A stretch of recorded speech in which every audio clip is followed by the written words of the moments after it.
আমি তো খাওয়া চাইছিলাম, তুই তো আমাকে খাওয়াইলি না। তো আকাশতে পড়বে, বলবে আল্লাহ আপনি আর খাওন চাইছিলেন কবে আর দেই নাই কবে?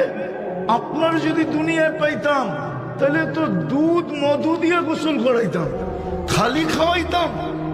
তা আল্লাহ চিত্রটা তুলে ধরবে, কিরামান কাতিবিন ইয়ালামুনা মা তাফআলুন। চিত্র দেখা বলবো আসছিল আম্মা সাইলা ফালা তানহার, আসছিল তোর কাছে, চাইছিল এক লোকমা খাওয়া, কিন্তু তুই তাড়াইয়া দিছিস। ওই দিন খাওয়াইলে আমাকেই খাওয়ানো হতো, আর আজকে যদি ওই দিন যদি তুই খাওয়াইতি তাহলে এই যে দেখ জান্নাত আমি তোর জন্য এক লোকমার বিনিময়ে বানায় রাখছিলাম, কিন্তু তুই খাওয়াস নাই।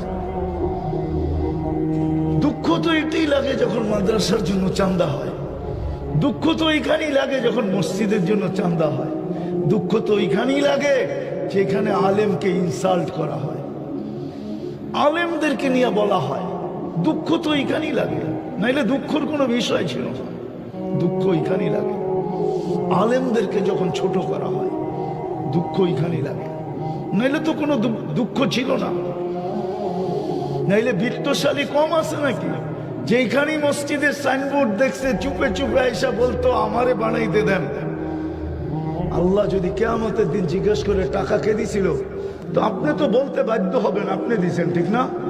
তোর ঘরটা তো এত সুন্দর বানাইলি, আমার ঘরটার জন্য গেছিল, ধাক্কা দিয়ে তো বাড়ি করে দিলি। আমরা কি দেখি না? বিক্রমপুরে কি নাই যাদের বাড়িঘর দেখলে চোখ লেগে যায়?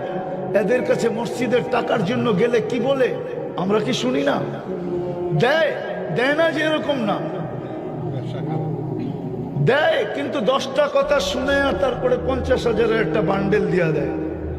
হ্যাঁ, আল্লাহ যদি জিজ্ঞাসা করে তোর ঘরটার বাথরুমে তো ছিল 1 কোটি টাকা, তুই আমার ঘরে দিলি 50,000 টাকা, টাকা তো আমিই দিছিলাম, জান্নাত তো আমারই, ওই পাশে যায় দাঁড়া,